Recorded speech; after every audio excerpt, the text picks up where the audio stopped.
Hi, everyone. Today in this video, we're going to be talking about sort of the machine learning lifecycle in Trendyol.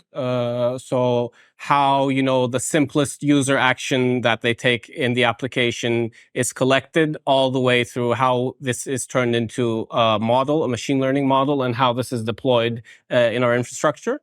But before we get into all that, I'd like to introduce myself. I'm Kaan from the data science team. And today with me, I have... And I'm Alp. I'm with the machine learning platform engineering team. As Kaan mentioned, we are going to be talking about the ML lifecycle here. And for beginning that, I think it's quite important to understand the relationship between the data science team and the machine learning platform team. So we are always in communication. We are always kind of in sync with each other to understand the both model requirements and platforms requirements so that we can answer their needs accordingly. I mean, definitely. I think, the machine learning experience team is sort of the team that we communicate the most with because, everything from training our models, the environment to train our models, to, deploying these models on our infrastructure, we have to be in clear communication all the time. Exactly. And, basically, they have to address our needs and, we have to abide by sort of the infrastructure that they give us. And it's sort of this process of constant collaboration and communication. Basically that's the summary of how we go about this life cycle of deploying in our ML experience.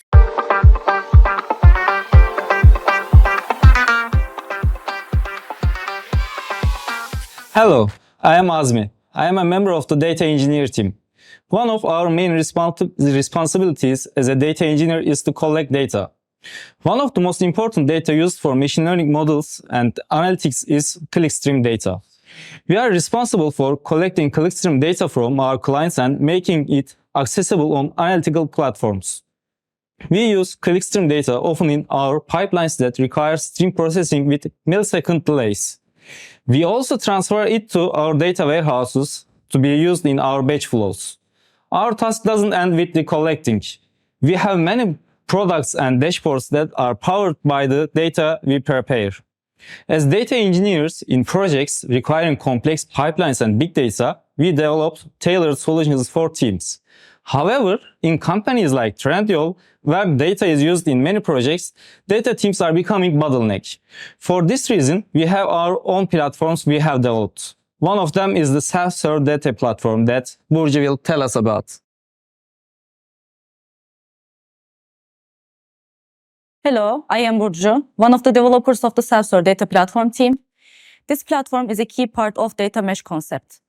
The purpose of self-serve data platform is to empower domain teams to own and manage their own data, allowing them to push their data to the analytics environment at any time. This accelerates data-driven decision-making processes while enabling other domain teams and platforms to leverage these datasets. Our platform allows domain teams to provide their data in the correct format and securely from different sources.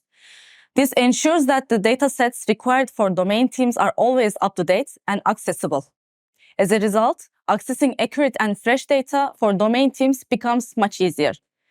Our job is to ensure that the platform is user-friendly and highly automated. This allows domain teams to focus on their analytics processes without getting bogged down in data preparation tasks. Additionally, we are working on advanced data validation and security features to ensure the quality and integrity of the data. The platform isn't just about solving today's challenges, but also laying foundation for future platform applications.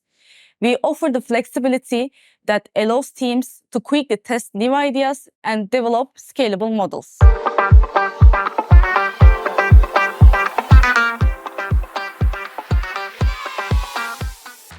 Hi, I'm Mary from data science team. Hi, I'm Öykü from Feature Store platform team. So we just listened Azmi and Burcu explain how they provide us the raw data for us to use in our machine learning models. And we have access to huge amounts of data points in our system. And we need to get insights from those data and turn those raw data into our features for us to use those in our machine learning models and come up with feature predictions to use in our e-commerce system. And this is where we need your help as Feature Store team. And can you share your experiences in Feature Store team? Yeah, sure. Basically, Feature Store is a centralized system for managing and reusing features and machine learning models, streamlining feature engineering by storing, processing, and tracking the inputs. It ensures consistency and governance, allowing teams to use the same high-quality data when building models, preventing variations in the performance caused by difference in the data quality. The purpose of this platform includes prompting feature reusability, maintaining standardized feature definitions, ensuring consistency between training and serving, and saving time for data scientists by providing a centralized platform for the feature management. Here, our approach focuses on solving complex problems faced by our data science team. We regularly gather feedback and feature requests from them to ensure we met their evolving needs efficiently. And then we use those features you provide in our machine learning models and come up with different A/B tests.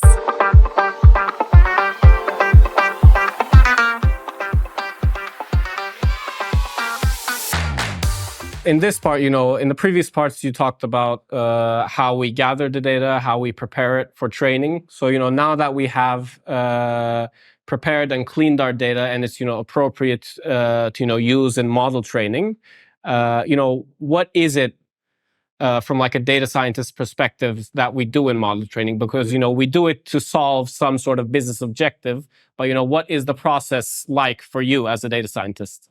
Yeah, so each process is like different and is based on the specific problem we have at hand. So each process like kinds of differ from each other because of the problem we have. And first of all, we start analyzing the data and then gain insights from that data. And we come up with different feature engineering alternatives and methodologies for us to model the problem we have. So it's kind of about how you feel the data relates to the problem you're trying to solve. Yeah, and this is kind of a back and forth process. We analyze the data, get insights, and then train our models. And then based on the model performances or how model behaves on different kinds of, user groups or segments, let's say. And then we again kind of get insights from the models and then train our models, recursive process.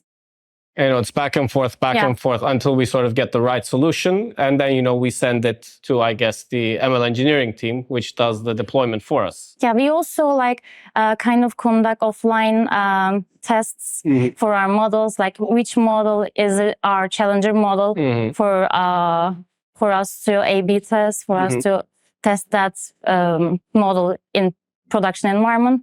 And this is where we kind of work together with ML engineer teams. And yeah.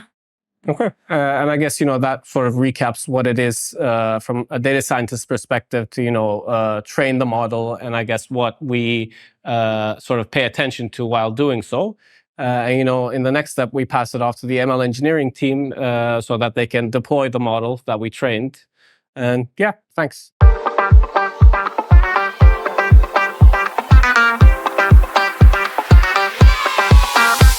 Okay, so in the previous part, we talked about, I guess, the final step for the data science team, which is, training the model and exporting it and, it being ready for production. But, at that point, we basically pass it off to you and you're the ones, dealing with the whole model deployment situation. So do you want to talk about, how you do that, what the process is for us? Of course, okay. So previously, I believe it has already been mentioned that as an ML platform team, we enter the lifecycle at the beginning of the model development phase. So data scientists are actually using the infrastructures that we provide to them. And then, basically they just train their models on these infrastructures that we provide them, either CPU environments or GPU environments. So we start there, and from that, once the data scientists are actually happy with their models, they are done with their models. So it's time to actually deploy the model so that we can actually get something out of it. So we can use its value in Trendyol. So for that purpose, actually, in ML platform team, we provide a functionality which we call a model registry, where we actually provide the data scientists a model registry that can be actually considered as a model database. Once the data scientist is actually happy with the model's performance, they just register their model to this registry. So that's the initial step, the first step of the model deployment process. Following that process, we utilize some technologies such as K-Serve or Triton Inference Server. And we use these actually on top of Kubernetes to deploy the machine learning models. For models that are actually quite complex in their nature, there might be some projects with complex requirements, so that for those projects we actually do this deployment process manually. So as an ML platform engineer, I take the model from you and then I just configure it based on your specifications, based on your requirements, and then we carry out the deployment task. For simple models, we provide an inference automation in which the data scientists actually can use this functionality to just carry out the deployment themselves. And then in that case, the ML platform engineer actually is not touching the model, is not configuring anything. It's all data scientists' responsibility to carry out the deployment, so that we actually aim to be more productive, more faster in terms of deployment process.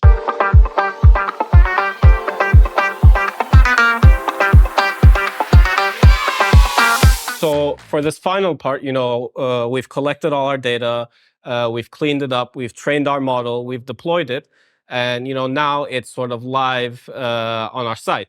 So at this point, I guess we go into this phase of monitoring the model, which means different things for the ML team and the data science team. So for the data science team, it's more about monitoring the metrics of what are the users doing? Are they purchasing more? Are they clicking more or less? Basically, are they getting what they're searching for quicker? But for the ML team, it's an entirely different sort of monitoring or observation. You want to talk about that a little bit? Yes. So from data scientists' perspective, it's more like how we are adding the value to Trendyol in terms of machine learning models. So as you said, you are mostly following the metrics and the performance indicators of the models. From our side, most of the important thing that we need to be following is simply the throughput of the model. So alongside with the throughput, actually, we need to be monitoring its health status as well, whether the model is up and running, whether we can successfully get responses for the requests, how many responses we are providing to the client side, etc. So these things are the most important stuff that we need to be considering while monitoring the models. So most of the time, yes, it differs from the data scientist's perspective, so that we need to be following whether the model is healthy, whether we can reach the client side, whether we can provide the best experience to our customers. So for that purpose, yeah, it's quite important to monitor the model's health and its throughput. Yeah. So that's how it changes actually with respect to the data scientist's perspective. And I guess that's sort of the general recap of the machine learning journey in Trendyol, all the way from the first action of the user clicking something, to deploying and, monitoring the model. And, now that, model is up and running, it's healthy, it's giving us good results. That basically brings us to the end of the cycle and to the end of, I guess, what we have to talk about today. And, if you want to join our team, please reach out to us on LinkedIn and, we'd love to see you with us. Thank you.